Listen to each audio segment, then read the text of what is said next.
इदम श्री सद्गुरुवे नमः। जन्म शताब्दी पुस्तक माला 70 डे 19। परम पूज्य गुरुदेव, वंदे माँ का दिव्य प्रेम और गायत्री की उच्च स्तरीय साधना। ऐसा लगता है जैसे परम पूज्य गुरुदेव वंदे माँ ने अपने जीवन काल में जितना भी गायत्री को जाना और समझा, वो अपने प्राण के साथ हमारे प्राण में एक कर दिया और हमारा प्राण ही अब गायत्री हो गया। अगर हम इस पुस्तक के सारे ऑडियोज को ध्यान से आत्मसात करेंगे और इसमें दिए हुए टिप्स को, टूल्स को प्रैक्टिकली इंप्लीमेंट करेंगे हर समय साधना की दृष्टि से, तो हम ये पाएंगे कि हमारे जीवन में एक विशेष परिवर्तन हो गया, हमारी भावनाओं में परिवर्तन हो गया, हमारी विचारणाओं में परिवर्तन हो गया और उसके आधार पर हमारा पूरा जीवन परिवर्तनशील हो रहा है, गतिशील हो रहा है। और जब जीवन गायत्री का संबल लेकर गतिशील होगा, परिवर्तनशील होगा, तो जीवन केवल खूबसूरत होगा, इसके सिवा कुछ नहीं होगा। हम वाई मी रोते रोते करते हुए कहेंगे वाओ इट इज मी। ये जो हम वाई मी करते हैं ना, भगवान मैं ही क्यों, भगवान मैं ही क्यों, भगवान मैं ही क्यों, कृप करते हुए कहते हैं, वो कृपिंग खत्म हो जाएगी और कहेंगे वाओ भगवान, वाओ मजा आ गया, इट्स मी। हमारी वो सोच इतनी जबरदस्त तरीके से बदलेगी कि परिस्थिति कैसी भी हो जाए, कैसी भी सिचुएशन हो जाए, हम मुस्कुराएंगे, खिलखिलाएंगे और कहेंगे कोई बात नहीं, गायत्री माता है ना, परम पूज्य गुरुदेव है ना, ब्रह्मांड की सारी दैवीय शक्ति हमारे साथ है ना, सारा आत्मबल ब्रह्मबल भीतर है ना।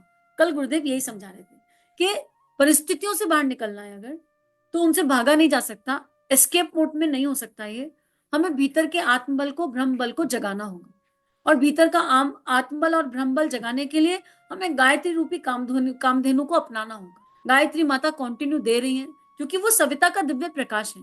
वो सविता जो अनंत ब्रह्मांड को प्रकाशित करने की शक्ति रखता है, वो क्या हमें एक मानव को प्रकाशित नहीं कर सकता? कैसे नहीं कर सकता? हम ब्रह्मांड में इतना छोटे से हैं, सविता के लिए बहुत आसान है हमें प्रकाशित करना, पर हम सूर्य की तरफ देखें तो सही। तो गुरुदेव उसी गायत्री उपासना की बात हमें समझाते आ रहे हैं और उसके बाद उसी दिव्यता की बात समझा रहे हैं कि अगर नारी शक्ति जाग जाए तो क्या मैजिक होगा, और अगर भाई लोग जाग जाए अपने भीतर अर्जुन सी, शिवाजी सी, विवेकानंद सी दिव्यता ले आए तो कितना जबरदस्त मैजिक होगा। और अनुदान और वरदान देने के लिए भगवान तड़प रहे हैं। माता जी का एक भजन आता है, उसमें माता जी कहती है कि अनुदान और वरदान किसको दूं, मुझे कोई पात्र नहीं दिखाई दे रहा, पावस की जो झनकार है वो किसे दूं, मुझे सुपात्र नहीं दिख रहा, जिसके पास जाती हूँ उनके पास अपना अपना इतना भरा हुआ है कि नया डालने की जगह नहीं है। और नया डालू कहाँ, नाली में गंगा जल नहीं डाला जाता, नाली को साफ तो कर लो। नाली की सफाई के लिए टूल्स बता दिए, टिप्स बता दिए, टेक्निक बता दी, उसे करना तो पड़ेगा। तो गुरुदेव कह रहे हैं कि अगर आप कमजोर हैं, अगर आपका आत्मबल नहीं है, आपका ब्रह्म बल नहीं जागा और फिर आप तलवार उठाएंगे तो आपकी कलाई दुखने लगेगी। अगर हम युग निर्माण का झंडा लेकर निकल गए, आराधना का झंडा लेकर निकल गए बाहर, और हमने भीतर अपने ऊपर काम नहीं किया, अपने कषाय कलमशों पर काम नहीं किया, तो आकर आत्मा कलपने लगेगी। क्या, अरे कुछ तो रिजल्ट आता नहीं है, आज तो 10 घर में गए, इनने पानी नहीं पूछा, उनने चाय नहीं पूछी, इनने ऐसा कर दिया, उनने वैसा कर दिया, इन लोगों को तो तमीज नहीं है कि गुरुजी के साथ, गुरुजी का प्रवचन लेकर गए थे, अखंड ज्योति बांटने गए थे, ये वाली बात बताने गए थे, हम लौटकर इतना कचरा लेकर आएंगे। हम गए तो दिव्यता बांटने थे और दिव्यता उन्हें तो दे आए। अखंड ज्योति बांटने गए थे, बहुत बढ़िया, आप अखंड ज्योति दे आए, आप लेकर क्या आए? केवल देने गए थे और लेकर कचरा ले आए। अगर आत्मबल जागृत हो जाएगा, ब्रह्मबल जागृत हो जाएगा, तो हम मुस्कुराएंगे और बिना किसी चाह से आराधना के लिए जाएंगे। अगर सच्ची आराधना करनी है, सच्चा युग निर्माण का सिपाही बनना है, तो हमें आत्मा को जानना पड़ेगा। आत्मा को जाने बिना वो सच्चा सुकून मिल ही नहीं सकता। आत्मा जान गई तो फिर गुरु कार्य जीवन का आधार बन जाएगा, गुरु वाक्य ब्रह्म वाक्य हो जाएगा, सुख दुख से मुक्त हो जाएंगे। और ये जो कलाई कम तलवार उठाने में कांप रही है, ये कांपेगी नहीं, बड़े समता के साथ बुद्ध अवस्था में जाएंगे, काम करेंगे, जिसने जो दिया ठीक, नहीं दिया ठीक। हम तो बापू के जैसे बजाए, बात खत्म हो गई, बजाए और बार बार बजेंगे, बार बार बजेंगे, बार बार बजेंगे और विश्वास करेंगे कि हम तो यंत्र हैं, वो कर्म परमात्मा काम करा रहा है। अर्जुन शरणागति के भाव पर थे, शिवाजी शरणागति के भाव पर थे, विवेकानंद ने ठाकुर को पूर्ण शरणागति करी थी, पूर्ण समर्पण किया था। और इसीलिए जब विवेकानंद शिकागो गए और उन्होंने लेक्चर दिया, तो पेंटर ने जब पेंटिंग बनाई, चित्रकार ने, तो उसके पीछे ठाकुर दिखाई दे गए और हमें, और विवेकानंद के अश्रु गिर गए। तो हमारे साथ परम पूज्य गुरुदेव भीतर बाहर है, वंदनीय माँ हमारे भीतर बाहर है। हम एक बार माने तो सही, हम नियमित उपासना करें तो सही। उपासना मैंडेटरी है, साधना हर्षण होती है। अगर उपासना सही दिशा है तो साधना हर्षण होती है। अब इसी में गुरुदेव कह रहे हैं कि बेटा, कमजोर कलाई से तलवार नहीं चलती, हाथ नहीं चलते, हिम्मत नहीं चलती। पुरानी बंदूकों को देखकर लोग शोर मचाते हैं। बंदूक लिए जो व्यक्ति फिरता है, अगर हाथ में ताकत नहीं तो चोर आता है, चाटा मारता है और बंदूक भी छीन कर ले जाता है और कारतूस भी छीन कर ले जाता है। बेटे, बंदूक नहीं चलती, अगर बंदूक चलानी है और अपनी कलाई से कुछ करामात दिखानी है तो अपने भीतर उतर जाओ, अपने भीतर उतर जाओ, अपने भीतर के देवता का जागरण कर लो, अपने भीतर के अर्जुन का जागरण कर लो, आत्मबल का जागरण कर लो। तुम देवता हो, तुम ये जान जाओ, तुम ये मान जाओ, तुम्हारे अंदर जो दिव्यता है उसको तुम पहचान जाओ। जो दुनिया की सबसे बड़ी ताकत है वो मात्र आत्मबल है, और जो दुनिया का सबसे बड़ा वैभव लेकर आता है, आत्मबल अगर किसी के पास है तो उसके पास संसार का समस्त ऐश्वर्य और वैभव है, इसमें कोई डाउट नहीं है। देख लीजिए शांति कुंज और तपोभूमि कितने बड़े हैं। परम पूज्य गुरुदेव ने इतना बड़ा महल जैसा शांति कुंज खड़ा कर दिया और हम लोगों की कमर टूट जाती है 2 कमरों का घर बनाने में, और वो भी मकान ही रह जाता है, वो घर नहीं बन पाता कभी, लड़ाई झगड़ा। और शांति कुंज इतना बड़ा गायत्री परिवार, और सब मिलजुल कर रह रहे हैं, प्यार से रह रहे हैं, समर्पण से रह रहे हैं। कितनी बड़ी बात। कहां से बना? आत्मबल से बना, ब्रह्म बल से बना, प्रेम के बल से बना, प्रेम की दिव्य ऊर्जा से बना। गुरुदेव ने कहा प्रेम प्रेम प्रेम, मात्र एक समाधान। और अगर ये गुरुदेव नहीं कहते तो गुरुदेव प्रेम पर 2 किताब नहीं लिखते। गुरुदेव ने अलग इस टॉपिक पर, प्रेम ही परमेश्वर और प्रेम योग, ये 2 किताब, इसके अलावा भी और होंगी, मुझे 2 पता है, लिख कर गए 2। और प्रेम की खूबसूरती को इतनी खूबसूरती से बता रहे कि क्या ही बताओ, क्या ही दिव्यता से गुरुदेव उस समर्पण की भाषा को बता रहे, समर्पण को समझा रहे। तो हम ये मान लें, अब हम अपना एनालिसिस कर लें। आज ये इस पुस्तक का, गायत्री की उच्च स्तरीय साधना का अंतिम मॉड्यूल है। हम ये देख लें कि हम गायत्री की उच्च स्तरीय साधना में प्रवेश किए या अभी भी घबरा जाते हैं, दिया बुझ जाते हैं, अभी भी बिना नहाए जप करने में दिमाग खराब हो जाता है, डर लगने लगता है, अभी भी पीरियड्स आए तो जप करें कि नहीं करें ऐसे क्वेश्चन आते हैं, अभी भी मन में यह गायत्री लड़कियों को करनी चाहिए कि नहीं करनी चाहिए, इस तरह के प्रश्न आते हैं। अभी भी कहीं कर्मकांड की ऊर्जा में उलझे हुए तो नहीं है कि आज हमारे घर में रोली नहीं है तो बस सब आज पूजा कर गड़बड़ होगी, और नारियल फोड़ा और नारियल काला निकल गया तो सारी गाड़ी गड़बड़ा गई, अब तो भगवान जी नाराज हो गए हमसे, भगवान जी पे कोई काम नहीं है। अभी भी कहीं हम मन्नतें तो नहीं मांग रहे, भगवान हमारा ये काम कर दो, हम बाल चढ़ा कर आएंगे और भगवान जी को प्रसाद में बाल खिलाने वाले हो, ऐसा तो कुछ नहीं है। भगवान जी को रिश्वतखोरी तो नहीं कर रहे, अभी भी हम चेक कर लें कि हम कहाँ हैं। रिश्वतखोरी तो नहीं कर रहे, भगवान ये काम कराओ, 1.25 मन लड्डू चढ़ाऊंगी और फिर खुद खा जाऊंगी, मजे की बात ये बांटूंगी भी नहीं, 1.25 मन चढ़ाऊंगी, घर में लाके फ्रिज में रख लूंगी, 2-4 प्रसाद में बांट के बाकी खुद खा जाऊंगी। अभी ऐसे काम तो नहीं कर रहे। हमको ये चेक करने की आवश्यकता है कि हमारी मूल ऊर्जा किसी भी काम को करने की क्या है, क्या हमारी वो दिव्यता जागृत हो गई, क्या हम उस सहजता पर आ गए। क्योंकि गुरुदेव कह रहे हैं कि गायत्री माता वैभव है, वितंबरा है, प्रज्ञा है। गायत्री माता को अगर पाना चाहते हो तो उसके लिए एक बड़ी कीमत देनी पड़ेगी, और वो कीमत है अपनी ऐषणाओं का त्याग कर, भीतर लोभ मोह अहंकार का त्याग कर दो, भीतर जो असुर बैठे हैं उन्हें गायत्री माता के चरणों में चढ़ा दो। गुरुदेव ये बहुत प्रेम से कह रहे हैं कि गायत्री माँ, और उसके ऊपर स्त्रियों का सम्मान करो, और उसमें एक ऑडियो इस पर यह भी बनाए कि स्त्री स्त्री का सम्मान करे। बहुत महत्वपूर्ण है।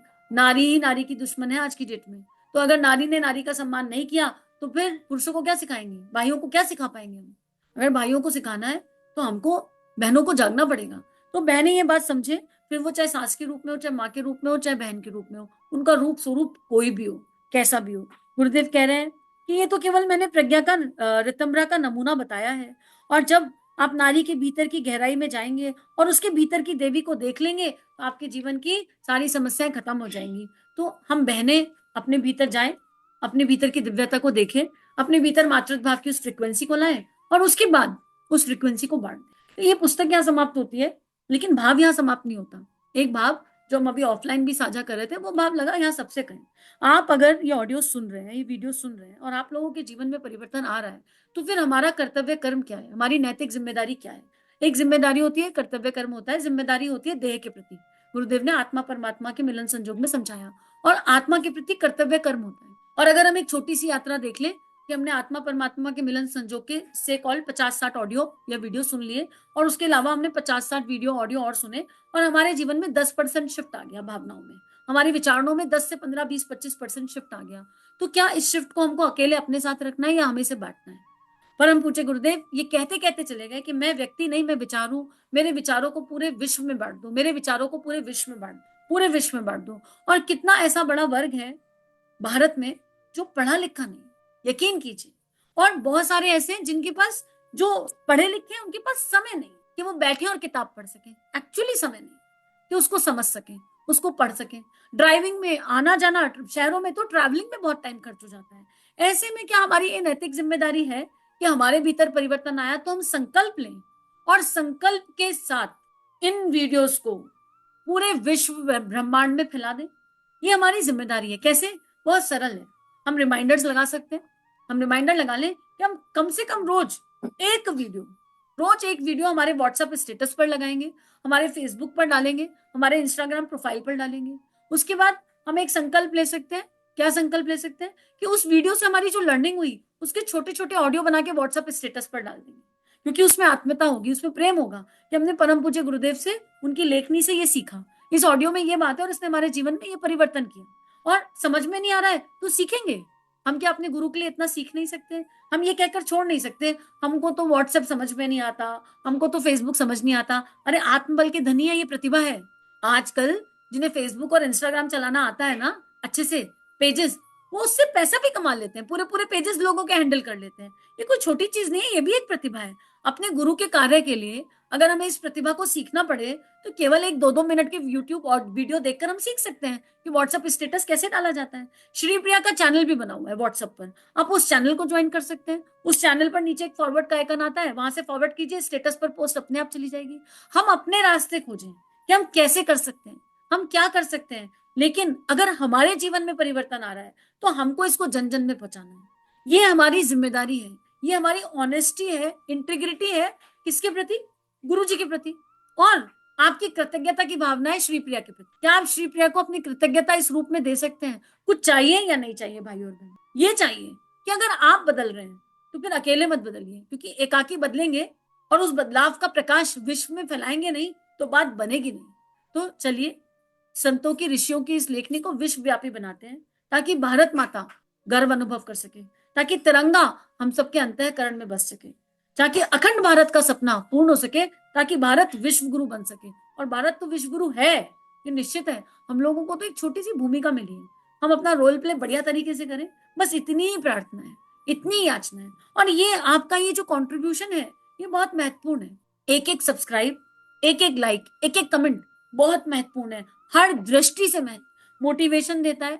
चैनल की ग्रोथ बढ़ती है तो जो यूट्यूब का एल्गोरिथम है वो इस तरह काम करता है कि जिस चैनल को ज्यादा सब्सक्रिप्शन मिले हैं या जिस वीडियो पर ज्यादा कमेंट्स या लाइक है, यूट्यूब उनको रिकमेंड करता है नए नए लोगों को। इस तरह होता है। तो अगर आप ये करते हैं तो इस आत्मा का मूल उद्देश्य पूर्ण होता है।